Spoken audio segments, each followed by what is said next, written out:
সুম্মা কাসাত কুলুবুকুম মিন বাদি যালিক, কিন্তু এরপরে কি হলো? আল্লাহ সুবহানাহু ওয়া তাআলা এই যে এই ঘটনা, অথবা কেউ বলছেন যে এর আগের ঘটনাগুলো সবকিছু মিলিয়ে আল্লাহ বলছেন যে ওদের একটা সমস্যা কি? ওদের অন্তর শক্ত হয়ে গেছে। সুম্মা, এরপরে কাসাত, কাসা মানে হচ্ছে গিয়ে শক্ত হয়ে যাওয়া। কাসাত এখানে তা এসেছে কারণ কুলুব শব্দটা ফেমিনিন, এইজন্য কুলুব হচ্ছে কালবের প্লুরাল, অন্তর।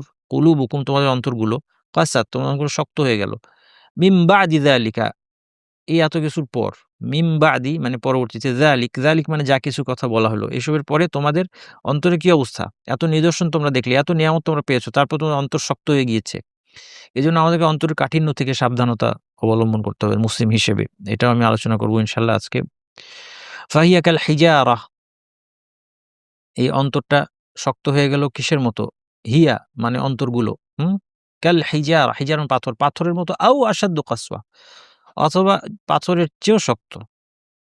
আসাদ মানে আরো বেশি, কাসওয়া শক্তের দিক থেকে আরো বেশি, কাসওয়া মানে কাঠিন্য, আসাদ্দু কাসওয়া আরো বেশি কঠিন। ওয়া ইন্না মিনাল হিজারাতি লামা ইয়াতাফাজ্জারু মিনহু আনহার, কারণ পাথরেরও অনেক উপকারিতা আছে।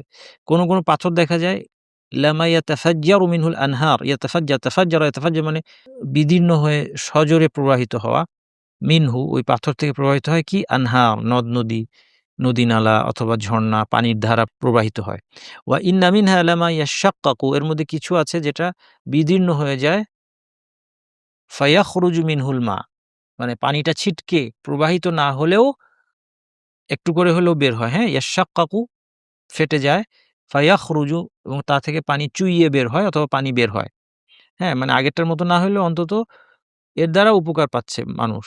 ওয়া ইন্না মিনহা লামা ইয়াহবিতু মিন খাশিয়াতিল্লাহ, আর কিছু পাথর আছে যেগুলো ইয়াহবিতু মানে নেমে যায়, পড়ে যায়, গড়িয়ে পড়ে অথবা ধসে পড়ে যায়, মিন খাশিয়াতিল্লাহ আল্লাহর ভয়ে। তাহলে এ থেকে আমরা বুঝতে পারলাম জড় বস্তুর মধ্যে অনুভূতি আছে, আল্লাহর ভয় আছে। এগুলোকে আমাদের আক্ষরিক অর্থেই নিতে হবে। আমাদের এর অস্তিত্ব জানা নাই। কিভাবে তারা ভয় পায় সেটা আমাদের জানা নাই, কিন্তু তার মানে বোঝা যাচ্ছে জড় বস্তু আল্লাহকে ভয় করে। আল্লাহ সুবহানাহু ওয়া তাআলা কোরআন সময় বলেছেন, লাউ আনজালনা হাযাল কুরআন আলা জাবালিন, যদি এই কোরআনকে পাহাড়ের উপর অবতীর্ণ করতাম, লারাআইতাহু খাশিয়াম মুতাসাদ্দিআন মিন খাশিয়াতিল্লাহ, আল্লাহর ভয়ে সে বিনীত হয়ে চূর্ণ বিচূর্ণ হয়ে যেত পাহাড়টা। তাহলে আসলে জড় বস্তুর মধ্যে আল্লাহর ভয় আছে। তাহলে পাথরের মধ্যে কোনো পাথর গড়িয়ে পড়ে অথবা ধসে পড়ে যায় আল্লাহর ভয়ে।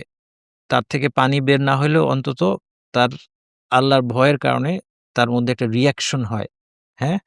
তার মানে আল্লাহ সুবহানাহু ওয়া তাআলা কি বলছেন যে এটা সবাই তোমাদের অন্তরের থেকে, মানে পাথরের সাথে তুলনা করলাম, কিন্তু পাথরও বরং অনেক বিচারে তোমাদের অন্তরের থেকে ভালো। ওয়া মা আল্লাহু বিগাফিলিন আম্মা তা'মালুন। গাফিল মানে গাফেল হওয়া, বেখেয়াল হওয়া। মাল্লাহু বিগাফিল, মা এখানে নেগেটিভ, অর্থাৎ আল্লাহ গাফিল নন। আল্লাহ মোটেও বেখেয়াল নন। আম্মা, আনমা, আন মানে সেই সম্পর্কে, মা মানে যেটা, তা'মালুন মানে তোমরা করছো। তোমরা যেটা করছো, যা কিছু করছো, এ কোনটা সম্পর্কে আল্লাহ কিন্তু মোটেও বেখেয়াল নন।